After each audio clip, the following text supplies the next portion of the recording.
Il y a donc il faut à Kagelen. Mais comme si ça dans le monde actuellement, ni ko do beni ma fumo ta famu quoi. Et pour qu'il faut ne wolola 1958 vers 1958 nte kalo don tetle don parce que wati la oye to babu fanga de kumbe ni den wolola uta asebenke. Donc il y a antara école la domina où il jugement supplétif que asebenemba ka ko ne wolola 1958.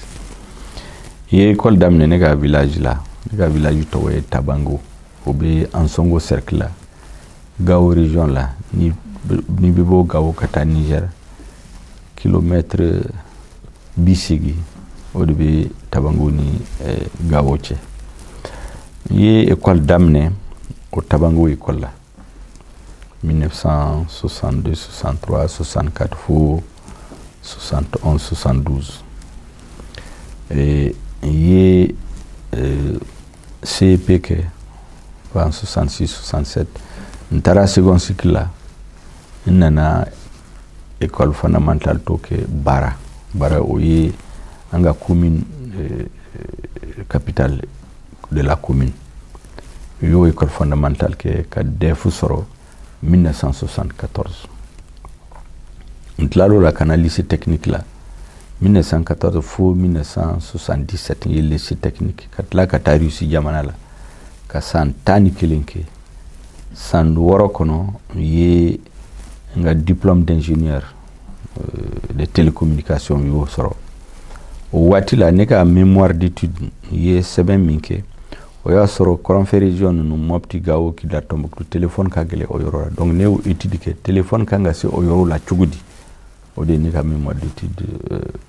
sujet katla ka san nani faraka katla 1998 il est doctorat d'état ke nga diplôme soro kana malla o watira mo macha malla diplôme mo numbul peut-être mo kelim fla o de kumbe malla katla ka concours d'entrée à la fonction publique ke ntemeno la kata service national ka soldat yake 89 ou 90 100 fla soldat deuxième classe numéro matricule 24 831 5e contingent ntlalo l'entrée sotelma la yi barake sotelma la fo 2002 où yengwele ndatara ka ministre du gouvernement kono fo 2007 octobre 2007 ne bora gouvernement la février 2008 où yengwele ka nommé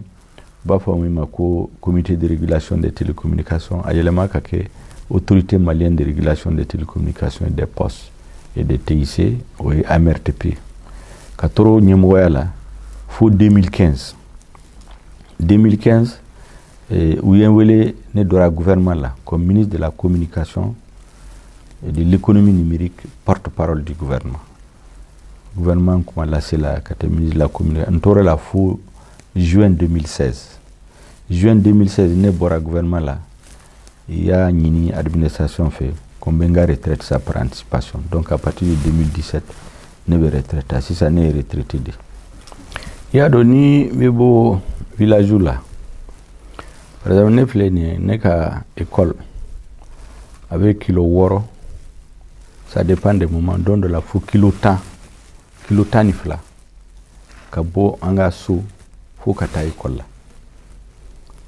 donc wati do la mbetlie be kanti dominique ni cantine be dominique be dama mais wati do la dominique soro donc ambetlie kanti dominique soro donc ça veut dire que tle wotle ambe kilo tan de tama ou bien kilo muga nani ambo de tama kata école la kasi kongo bamne mino bamne gelea be dominique mancha ka wuli sogoma da jona kabini 5h30 katama 2 heures de temps pour venir à l'école. Ou la fini école bana fana katama tuguni 2 heures 3 heures de temps cassé. Kasono ka wuli tuguni kasorite dumike kanye courante fouete abseko famu gele ami kumbe. Mais au bela ayan chesiri ay école ke. Donc obe munde obe mogo formé. O de la sisa Ni ye responsable politique caman ta a caman b'a fɔ campagne waati de la u bɛ taa jamana kɔnɔ k'a lajɛ gɛlɛya min bɛ mɔgɔw kan a ma se ne ka taa yala o gɛlɛya min bɛ sɛnɛkɛlaw kan gɛlɛya min bɛ baganmaraw kan min bɛ mɔnikɛlaw kan ne y'o gɛlɛya ne y'a dɔn parce que ne wolola ka mɔ o de la o gɛlɛya min bɛ minnu bɛ talibeya kɛ ne ye talibeya kɛ o an bɛ sɛnɛ kɛ an bɛ bagan mara an bɛ talibeya kɛ parce que sɔgɔma o sɔgɔma dɔ joona an bɛ taa garibuya an bɛ taa école la ka kuranɛ kalan ka tila ka taa tubabu école la donc ko bɛ garibuya an ye fɛn bɛɛ kɛ donc o ye formation de o ye école o t'a sɔrɔ yɔrɔ si donc nafa min b'a la bi nafa min bɛ sɔrɔ a la comme responsable politique o ye k'a fɔ a ma se u ka rapport d'i ma a ma se u ka dossier d'i ma a ma se expert ka fɛn sɛbɛn ka d'i ma ne bɛ fɛn bɛɛ dɔn parce que o wolola ka mɔ o la o de ye ne ka avantage ye bi ne bɛ min d'u ma o ye ne bɛ to ka min fɔ ne yɛrɛ denw ye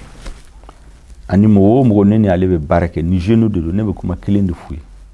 n denw kabini fitilama kabini u bɛ san 5 sɔrɔ u tɛ vacances kɛ Bamako dɛ ne b'u bɛɛ don car kɔnɔ u bɛ voyager comme tous les Maliens u bɛ taa village la u bɛ kalo 3 kɛ i bɛ se ka ɲininkali fɛ bɛɛ ne denw kabini san 5 u tɛ vacances kɛ Bamako u bɛ taa village la n'u taara village la musomaninw olu bɛ taa tobili kɛ u bɛ taa ji ta u bɛ taa kungo kɔnɔ ka na ni fɛn bois ye pour faire la cuisine cɛmisɛnninw olu bɛ taa foro la dɔw bɛ taa bagan mara la sɔgɔmada joona u bɛ taa kuranɛ kalan entre 5h30 et 8h u ka 3 mois de vacances b'o ko de la parce que ne tun b'a fɛ n denw k'a dɔn ne yɛrɛ bɔra min parce que sisan u ɲɛ bɛ ne la ne bɛ mobile baw la n bɛ so baw la n bɛ climatiseur kɔnɔ u k'a dɔn ko ne ma daminɛ ni nin ye donc ne bɛ min fɔ n denw n b'o de fɔ Mali jeune bɛɛ ye jeune min bɛ baara kɛ ne kɛrɛfɛ min bɛ ne fɛ so ne bɛ to k'a f'u ye diɲɛ na n'i bɛ fɛn o fɛn la e ye journaliste ye e ye ingénieur ye e ye docteur ye e ye baganmara ye e ye cuisinier ye e ye infirmier e ye footballeur ye e ye plombier e ye maçon ye i bɛ baara o baara kɛ i b'i jija pour être parmi les meilleurs k'a kɛ ka ɲɛ mɔgɔ si kana n'a fɔ ko baara man ɲɛ ne bɛ to k'o de fɔ n denw ye n b'o fɔ bɛɛ ye n b'o fɔ jeune a filanan mɔgɔ ka n'i pressé diɲɛ na n'ale ye min latigɛ mɔgɔ o mɔgɔ ye mɔgɔ si t'i bali k'a sɔrɔ i ka n'i pressé or sisan n'i y'a ye jeune bɛ min fɛ n bɛ to k'a fɔ ko mɔgɔ min bɛ wuli sɔgɔma a b'a fɛ ka sɛnɛ kɛ k'a lamu k'a tigɛ k'a tobi k'a bɛɛ dun tile kelen o de bɛ yen sisan o dɔ bɛ wuli hali a ma san 5 kɛ a b'a fɛ ka mobiliw sɔrɔ ka bilaw sɔrɔ ka fɛnw baw sɔrɔ n ko ma ko a tɛ kɛ tan ne bɛ to ka exemple di n denw ni n somɔgɔw ma jeune min bɛ ne fɛ ne tilara doctorat la ne ye kalo 6 kɛ tun bɛ vélo kan ka tila ka san 3 kɛ ou bien san 4 n t'a dɔn ne tun bɛ moto kan ka tila ka mobili kɔrɔlen dɔ san petit à petit fo n taara responsabilité sɔrɔ n ye n sɔrɔ mobili kuraw la dɔɔni dɔɔni n'an bɛ so jɔ i bɛ san 5 san 6 san 8 k'i b'a jɔ dɔɔni dɔɔni donc o de kan ka kɛ o mɔgɔ k'i kan ka vie construire petit à petit mɔgɔ ka n'i pressé n'i pressé-len don n'i b'a fɛ ka profiter situation bɛɛ la i bɛ kɛ opportuniste i bɛ ka danaya perdu bonya tɛ ka et puis a tɛ laban donc n bɛ taa k'a fɔ mɔgɔ caman ye ko ni relation min bɛ ne ni président Musa cɛ n'i y'a ɲɛfɔ mɔgɔ caman tɛ da la ou bien caman bɛ surprend président Musa yɛrɛ ka ne ye ne ni ale ka ɲɔgɔn dɔn o kɛra le 12 mars 2002 mars kalo 12 2002 o y'a sɔrɔ san 11 a tun tɛ fanga la ne taara a fɛ a tun bɛ Marikala kun y'a don villa dɔ la Marikala ne taara a fɛ a ye tile bɛ kɛ baro la o de la a ye ne ye ka ne dɔn o y'a sɔrɔ san 12 u tun b'a fɔ ko ne de b'a défendre i y'o kɛ mun na i y'a dɔn n'i ye ne ye école kɛ de 1962-63 au Mali fo 77 ye defi ke ka Musa to fangala ka lycée ke ka to fangala ka tla étude la kana ka bara demna ka to fangala ngura extérieur kana ye culture soro mbe ko famu donc ye jatemne ke ya do ni nyemo ta ni ba fait ka à juger il est domaine fla d'état domaine clé aye fanganta chugumina aye fanga mara chugumina aka mara aba exercer chugumina aba ka fanga exercer chugumina oui domaine clé ça c'est un domaine personnel au konala mogo be soro min ba contrôler mogo mi se min ta fait mogo min be mi ya jugude ni président ou présidente o be sorala do rebe soka sa o sirala domaine flana be jamana bawbe nubu pa ka nyemo ba ni ba fe ka juger histoire kono iba laje ay munde to aka jamana la be munde sinsinen be ka to fangala abole munde tiena e nawe jetemne ke président Boussa be bi ka bo fangala domina ka 1991 mo folo minu willa ko wula wuli o ye école deun ka fu ko école magni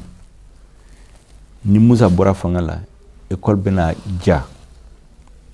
internat be dale yorobela bourse be mitibe 200%. Donc fenyuma drone bena ke école la niveau be yele Mali école bena ke école min kany kateme école be o de fora démissionner o de donu hakila yu bo kenewa manga wula domina John de Alaba soldat sud de Alaba donc école ni l'armée au Saint-Flade mo tama au Saint-Flade ka Musa bo fangala maintenant normalement à bora fangala école ni l'armée ani jamana gestion be do kanga faraka uku ya fo kante korolen fe fukura ko kaje ko ka yurgu kele o de slogan bawi san tan ko fe san muga ko fe san bisaba ko fe ka Musa bo fangala ni jatimine ki be comparaison ke ni min kumbe Musa tilela ka Musa to fangala beba don a opposant bebe seka sika kala parce que be conforme la ka Musa to fangala Mali école à niveau Afrique jamana chite mi niveau ka teme Mali école niveau ka ni Mali baki bibolo ni tara jamana wo jamana la ebe to premier wula ni bora ensec la ensec normalement e kanga école donc école fondamentale la 9e école fondamentale Mali kono mais ni tara Afrique jamana nula ebe ta professeur yake lycée la ni bora ensip e kanga kalanke lycée e kanga ta professeur yake école karamoko ke lycée la mais ni tara Afrique jamana nun kono ibe ta professeur yake université la oye ka yira niveau nyuma min kumbe Mali école la bi Musa bora fangala 100 ans ko fe président mi fanganta ko fe anana fukali ka échec école de français yoromina Mali diplôme mo shita fe ni tara extérieur katakala fika teswere ke uka don kon diplôme bi buru Afrique jamana to no uta fe hali ni baki kera ni mogo échouer Afrique jamana no bena baki ke o be baki di parce que baki be dit comme ça donc école au lieu que akanye école na nye école de na ke ute kalan la ube kele la mogo bi nyogon faga école la ute professeur la école tiena peu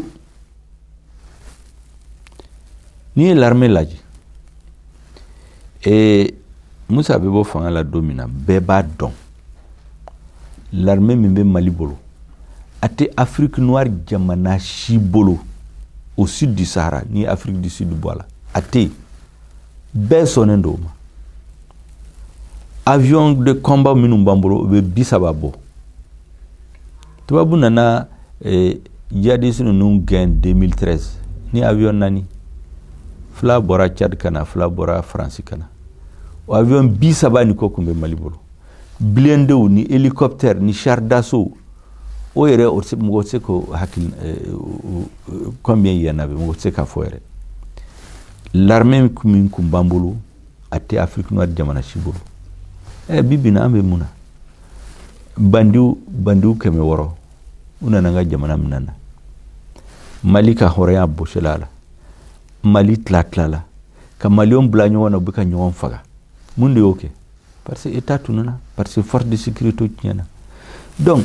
ni mɔgɔ min ye école ɲuman jɔ a ye l'armée ɲuman jɔ ni do nana fo parce que a tɛ fanga la ko a ma foyi kɛ min ka ɲɛ a ka baara bɛɛ baara jugu de ne y'a fɔ o tɛ tiɲɛ ye o ye kelen a filanan ni bɛ président ka baara ye i bɛ jateminɛ kɛ gɛlɛya min ye jamana sɔrɔ a ye solution jumɛn de sɔrɔ a la président Musa ka to fanga la ja sécheresse fila de bɛ Mali 1971-73 tout le cheptel était mort mɔgɔ caman bɔra Mali kɔnɔ a caman bɛ ne balimaw caman bɛ Niger Nigeria ni Soudan u taara o waati la u ma segin tuguni do Burama ni arabu do taara Libye Algérien si jamana mɔgɔ caman sara cheptel Tchad 86 o ɲɔgɔn kɛra tuguni guerre fila o de kɛra Mali frontière la deux guerres 1974 et 1986 guerre fila kun bɛ daminɛ mais a ma se parce que Mali ye bagabagali kɛ avion ye vol kɛ frontière kan u y'a dabila o jamana wɛrɛ fila bɛ min kun b'a fɛ ka guerre kɛ Mali jamana min na la mais a mɛ si ma se guerre min kɛra ni Burkina yɛrɛ o guerre kɔfɛ dɔ farala Mali ka superficie kan plus de 1000 km² o de farala Mali kan bon mɔgɔ min y'o kɛ ni ye jateminɛ kɛ bi mɔgɔ se ka taa Gawo parce que sira tɛ yen sira min bɛ bɔ Sevare ka taa Gawo a dilan Musa tɛ la près de 600 km CMDT ka fanga d'a ma ka tɔgɔ min d'a ma a dilan ka tile la n'i taara office du Niger les grands périmètres irrigués les grands aménagements hydro-agricoles a kɛra ka tile la courant min bɛ di Mali ma hali bi Selenge ni Mani tilali u dilanla ale ka waati la ni yɔrɔ baw ta mɔgɔ bɛ se ka i bolo ɲɛsi yɔrɔ minnu la Mali kɔnɔ aéroport international Senu Modibo Keita Bamako Misiriba CICB Palais de la Culture Pont Fad u bɛɛ fɛn o fɛn n'i bɛ se k'i bolo ɲɛsi a ma Mali kɔnɔ bi a dilanla Musa tɛ la ou bien a tɛ tile la donc n'o mɔgɔ n'a bɔra fanga la k'a sɔrɔ ka to fanga la bonya de bɛ Mali kan jamana si tɛ se k'i ɲɛ dɔn Mali la o mɔgɔ si tɛ se ka kɛ o Mali bɛ bonya ni Mali président ye kuma ta hali ONU la bɛɛ b'i jɔ k'a lamɛn o kɛra Modibo tile la o kɛra président Musa tile la jamana baw président bɛɛ nana Mali kɔnɔ yan Amérique président France président Russie président Chine président Pape Jean-Paul II ma baw bɛɛ nana Mali la Mali bonya min bɛ Mali kan ani bonya min b'a ka président kan Musa yɛrɛ kun ye mouvement de libération nationale i n'a fɔ ANC ninnu minnu ye kɛlɛ kɛ ka Afrique du Sud ni Namibie ni Mozambique ninnu libéré ale yɛrɛ soldat ale kun bɛ u soldats formé donc mɔgɔ min y'o bɛɛ kɛ parce que a bɔra fanga la bɛɛ bɛna bɛnbɛn kɛ k'a fɔ ko mɔgɔ jugu de don a tɔgɔ man ka fɔ Mali la parce que a ye tiɲɛni dɔrɔn de kɛ Mali la parce que fanga maralen sira la ale ni mɔgɔw dɔ bilala ɲɔgɔn na dɔ sara o kɛlɛ la dɔ ye kaso kɛ bon ɲininkali bɛ se ka kɛ n'olu kun y'u sago sɔrɔ ale kun bɛ taa min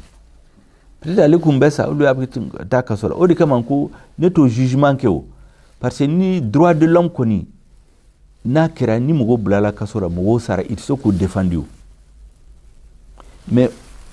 k'a fɔ o kɔfɛ ko foyi ma kɛ Mali kɔnɔ a kuma ɲuman tɛ se ka kɛ ne ko o tɛ tiɲɛ ye n taara ka taa u y'a kiri siɲɛ 2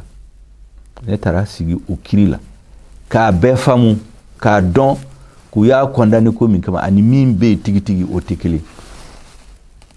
bon o de y'a kɛ n ko n'an b'a fɛ k'an ka jamana jɔ an kana n'a fɔ ko Musa ma foyi kɛ Mali la min a ye tiɲɛli dɔrɔn de kɛ ne ka problème o dɔrɔn de don u ko pour que ne b'o fɔ ni ne y'o fɔ ça veut dire ne b'a fɔ ko Musa ka ɲi Musa ye Ala de n ko ne m'o fɔ de ne ko a ma fɛn jugu dɔrɔn de kɛ a ye fɛn ɲuman caman kɛ o fɛn ɲuman in n'aw b'a fɛ jamana ka taa ɲɛ an b'o ta parce que a kɛra maliyɛnw bɛɛ tɔgɔ la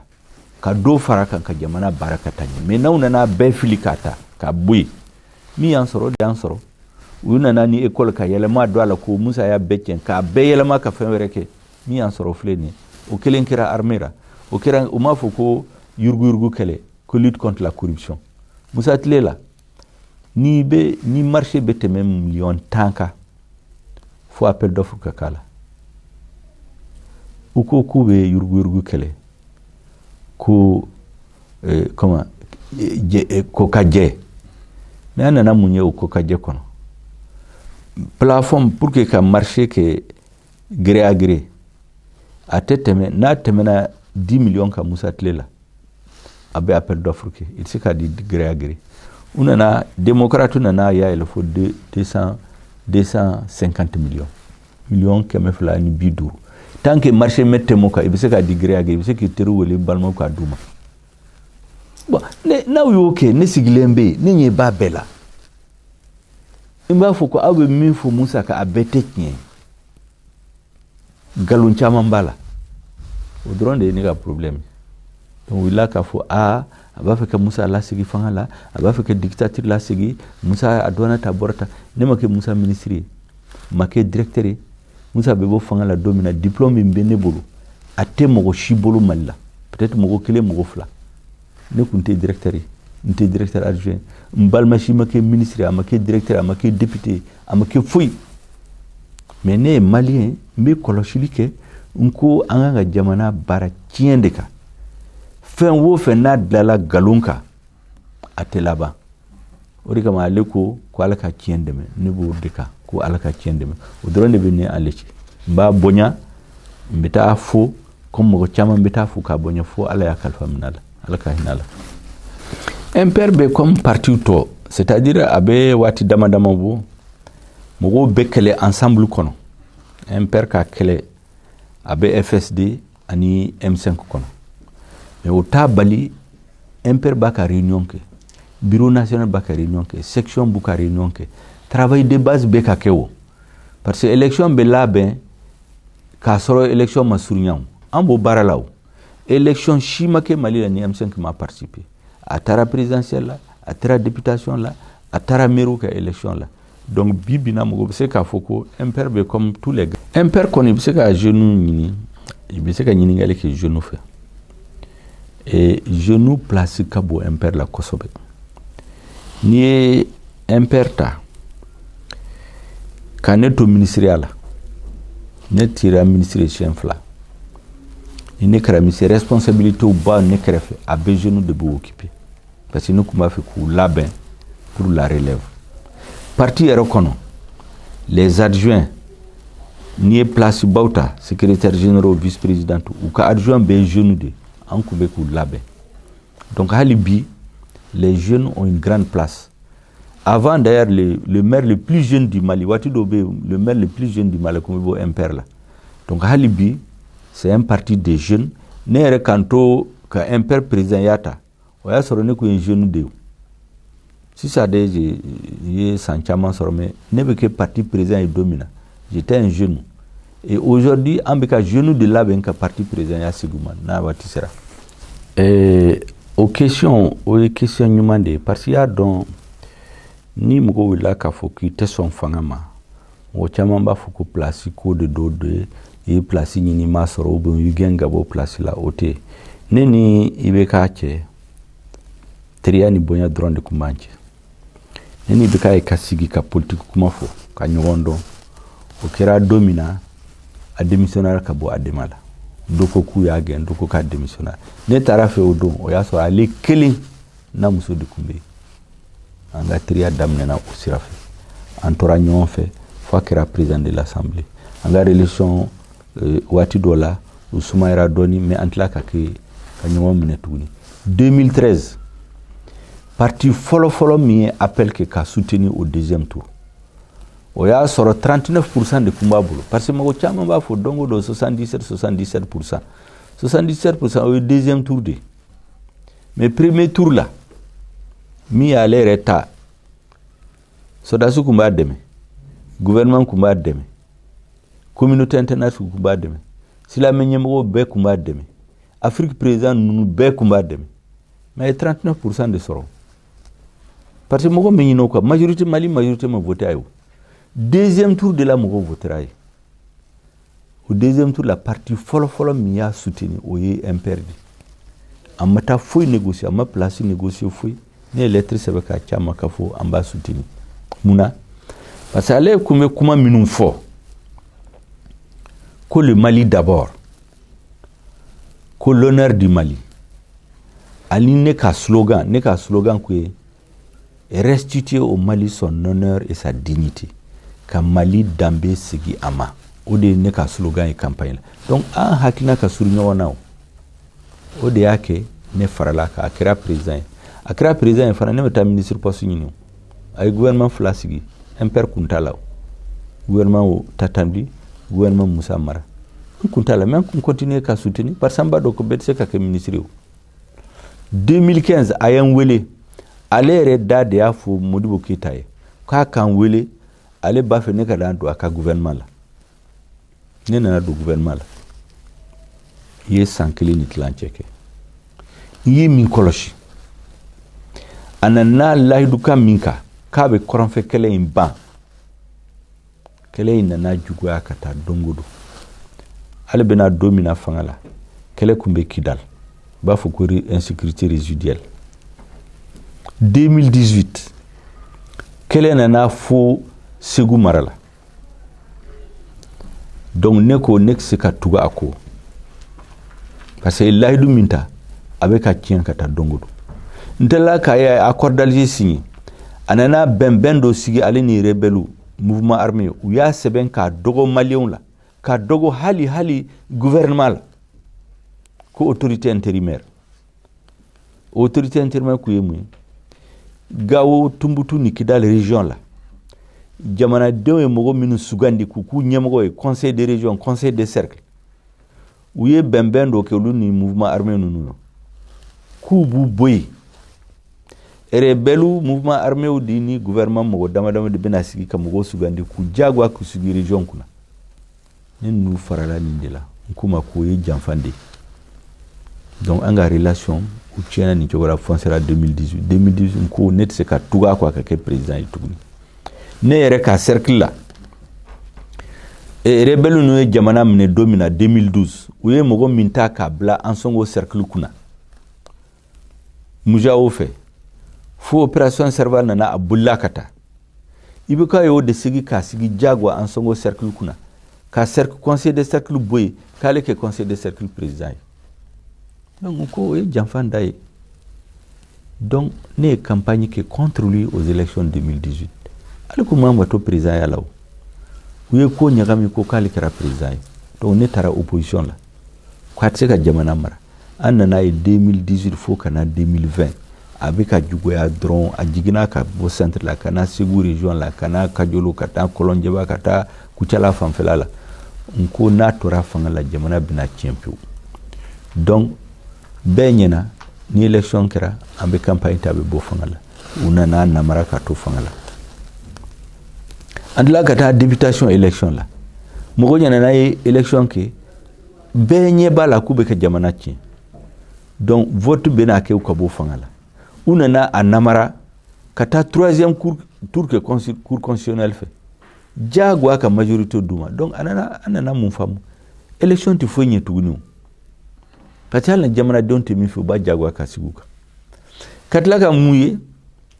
ale bɛna fanga la don min na gouvernement ye jateminɛ kɛ transition waati Amadu Aya Sanogo ninnu ka waati la armée ka musakaw bɛɛ pour que fanga di armée ma ka kɛlɛminɛnw d'a ma o ye 400 miliyari 400 i bɛ ka nalen i bɛ ka y'a fara ka taa fo 1230 miliyari ba kelen miliyari 200 ni miliyari 30 k'u mago b'o de la pour que ka équipement di armée ma bɛɛ y'a voté hali opposition y'a voté donc o wari dir'u ma an nana mun ye o wari presque a tilancɛ bɛɛ o y'a ŋanamu san 6 kɔfɛ san 8 kɔfɛ kɛlɛminɛnw tɛ yen foyi tɛ ko bɛ ka juguya dɔrɔn de ka taa donc fanga min y'a ka a ka lahidu a t'a bato wari min dara ka armée équipe u y'a détourné mɔgɔw ko ni élection nana k'a bɛ bɔ élection la u ye élection namara u bɛna mɔgɔw ta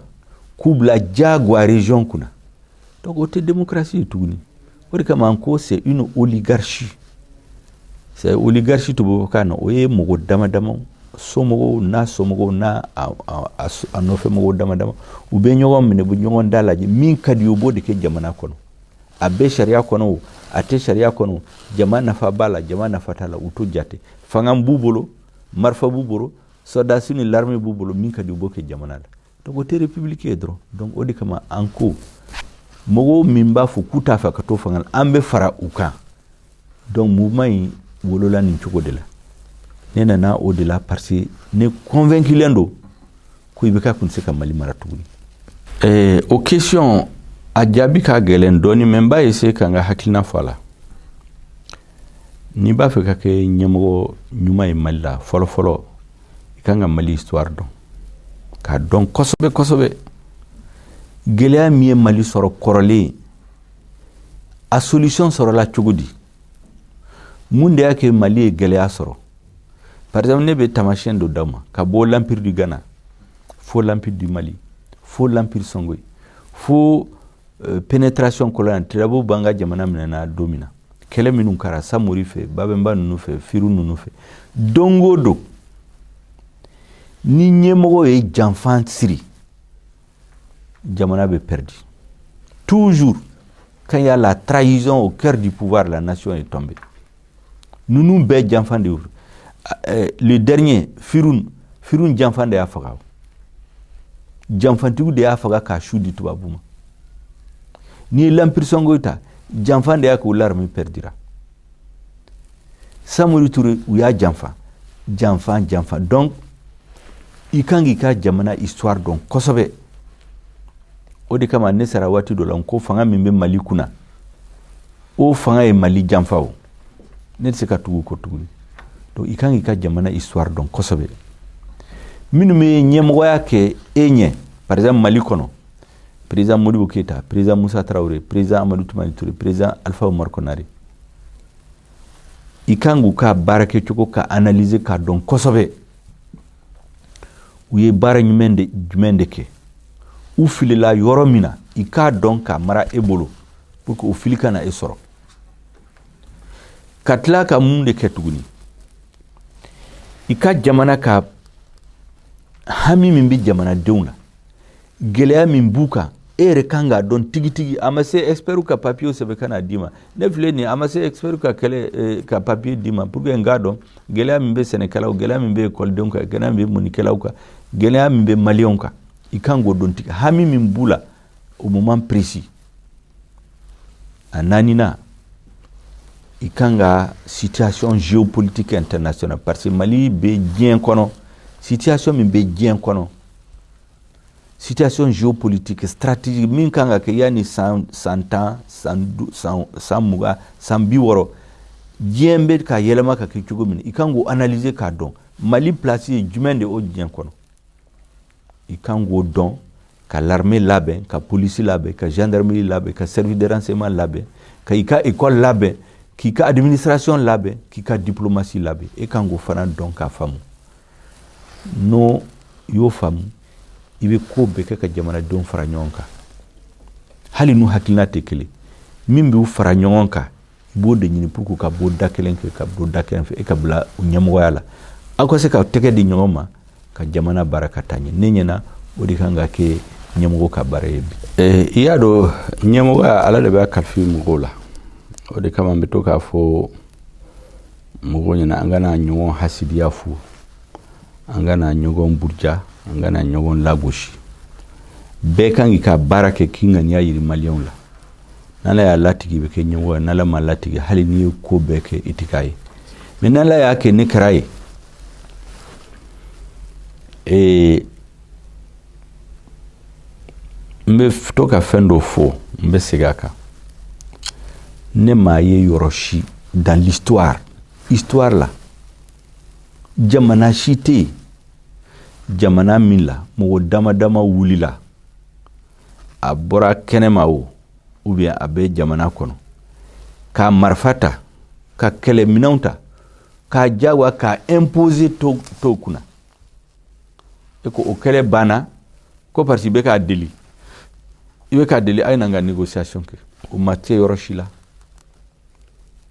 Un État c'est la force et le droit. État ye jumɛn de fanga ani sariya. Fanga pour que mɔgɔ o mɔgɔ n'a wulila k'a fɔ k'ale de bɛna jagoya min ka d'a ko imposer jamanadenw kunna fanga ka sɔrɔ jamana tigi bolo min b'a fɔ k'o tɛ se ka kɛ n'a ko kɛlɛ i bɛ kɛlɛ k'a ye pour que a k'a dɔn k'a tɛ se k'a kɛ n'a kɛlɛ sera yɔrɔ dɔ la a b'a dɔn k'a tɛ se jamanadenw la en ce moment a bɛ sigi ka négociation kɛ ou bien i bɛ se a la ou bien a b'a dɔn k'a tɛ se e la en ce moment a bɛ sigi ka négociation kɛ mais k'a sɔrɔ o ma se o waati la a bɛ se e la don o don e b'a fɔ ala kama n'an ka négocier solution tɛ sɔrɔ a la o donc président ka baara fɔlɔ-fɔlɔ ye min ye c'est la restauration des forces armées de sécurité o ye kelen a filanan o ye justice de tant que justice tɛ jamana kɔnɔ tɔɲɔli bɛ kɛ sariya tɛ boli mɔgɔ min jo b'a bolo u t'a d'a ma u bɛ to ka ko ŋanamu ka ko yɛlɛma basigi setna kana jamana kɔnɔ donc ne hakili la jamana ɲɛmɔgɔ a ka baara fɔlɔ-fɔlɔ de ye ne d'abord ka jamanadenw fara ɲɔgɔn kan ka bɔ da kelen fɛ ka don da kelen fɛ ale yɛrɛ ka ko faamu ko min bɛ diɲɛ na ka jamana histoire don gɛlɛya min ye président kɔrɔ ninnu sɔrɔ min y'a kɛ u binna ka bɔ fanga la jumɛn de kɛra u ka waati la u k'u bɛɛ dɔn k'u fara ɲɔgɔn kan en ce moment ni jamanadenw bɔra da kelen ka don da kelen fɛ i kan ka analyse kɛ pour connaître la situation géopolitique internationale min bɛ ka kɛ diɲɛ kɔnɔ faiblesse jumɛn de bɛ ka jamana la force jumɛn de bɛ ka jamana la jɔn de kan ka k'i ka allié pour k'i ka problème résolu parce que jamana kelen tɛ se k'a ka problème résolu o analyse kan ka kɛ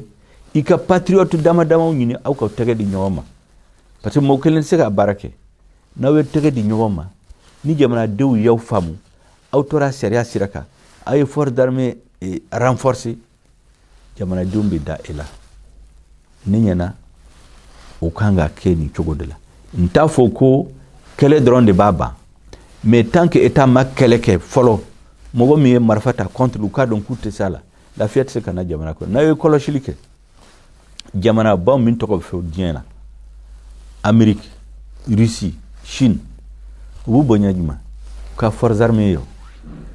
ni l'armée t'i bolo ni mɔgɔ k'i ɲɛ di la e tɛ se ka kɛ jamanaba de Amérique filɛ nin ni diɲɛ jamanaw bɛɛ ta k'u fara ɲɔgɔn kan Amérique kelen u ka l'armée budget ka bon n'a bɛɛ ye mais don o don u bɛ dɔ fara kan ni ye Russie ta Russie ka économie man bon économiquement olu ni Espagne de bɛ suru ɲɔgɔn la u b'u bonya mun na parce que u ka l'armée ma u se kɛ u ɲɛ dɔw la u kun ye rébellion wuli olu fɛ o dans les années 80 min kɛra Mali la u y'o ɲɔgɔn kɛ olu fɛ o u y'a continuer. La Chine c'est la même chose. Un État il faut qu'il ait des forces armées de sécurité dignes de son rang, de ses ambitions, dignes de son peuple. Et il faut que ce soit un État juste et stratège. État qui a un problème nani de régler. A follow et sécurité. Ni tse ka lakana sigi et tse ka État légitime.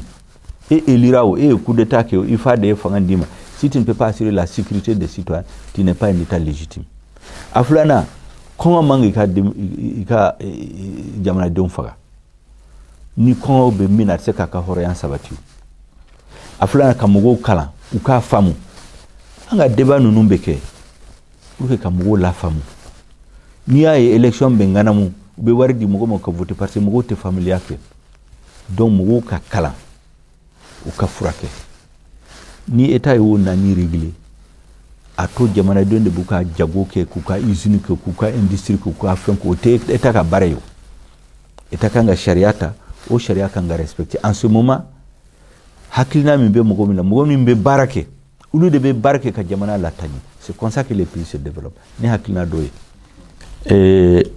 Kuma min bene bolo ka interview mba oye ka fu malion ye ko u kana jɔrɔ u yɛrɛ la u ka da u yɛrɛ la u kana Mali la. Mali ye peuple ba dɔ ye n'aw ye jamana baw ye minnu tɔgɔ bɛ fɔ bi diɲɛ na i Amérique o i France o i Russie o i Chine o u ka histoire la waati dɔw bɛ yen ne b'a dɔn tigitigi n t'a fɔ kan da dɔ a bɛɛ la a waati dɔ sɔrɔ la u ka jamana kun binna o comme Mali bɛ cogo min na o mais patriote jamanaden ɲuman dama dama ye ɲɔgɔn sɔrɔ ka hakilina sɔrɔ ka fara ɲɔgɔn kan k'u ka jamana bɔ diɲɛ kɔnɔ donc ne dalen do o mɔgɔw bɛ sɔrɔ Mali la donc n bɛ min fɔ maliyɛnw u kana décourager fewu fewu u kana miiri ko Mali tɛ bɔ diɲɛ in kɔ diɲɛ in Mali bɛ se ka bɔ a kɔnɔ ni patriote dama dama ye ɲɔgɔn sɔrɔ u mɔgɔ 100 u mɔgɔ 200 ɲɔgɔn n'u ye ɲɔgɔn sɔrɔ u bɛ se ka jamana cire ka bɔ diɲɛ kɔnɔ donc maliyɛnw kana décourager u kana désespérer u ka da u yɛrɛ la o waati bɛ na n dalen do a la o fana o bɛ sɔrɔ peut-être a bɛ bɔ an ka génération la peut-être an kɔfɛ mais o bɛ sɔrɔ Mali kɔnɔ donc ne b'a fɛ ka kuma min fɔ maliyɛnw o de il faut qu'il reste déterminé qu'il reste optimiste qu'il aient foi en l'avenir.